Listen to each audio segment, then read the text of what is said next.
Yan, dahil sa grass fire nasunog or natuyo itong aming kalumpang. At dito may mga nasunog din na mga saging naman, sayang. Tapos mga puno-puno doon. Silipin pa natin. Dami kong mga tinatanim dito, pati si tatay tinatanim ng mga halaman, ng mga mamahalin pang mga binhi. So at least yun, nag-survive yung isang mangga. Magandang klaseng mangga yan.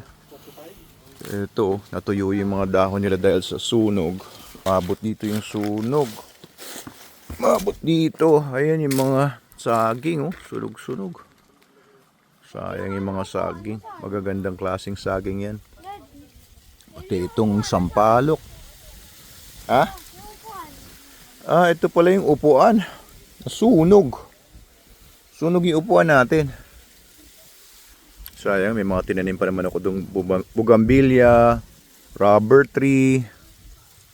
Ayun pala, yung bugambilyang nasa paso, sunog din. Ayun, no, yung hali-halirang mga bugambilya. Sunog lahat. Yung pine trees ko na nandito, wala na, sunog na. Mga pine tree ko, mga tinanim ko magagandang mga kawayan, sunog. Ayun, no, yung mga iba ko pang mga binhi.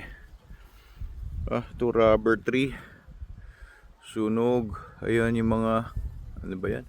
Sunog-sunog, oh. Anyway, wala tayong magagawa. Wala tayong magagawa.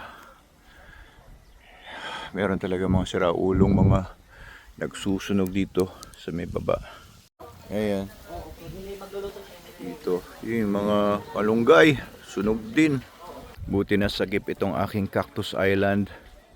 Ayun, meron lang nasunog na puno doon. Mga tubo ko, boy pa. Ayun, may mga bugambilyang nasunog. Well, oh well.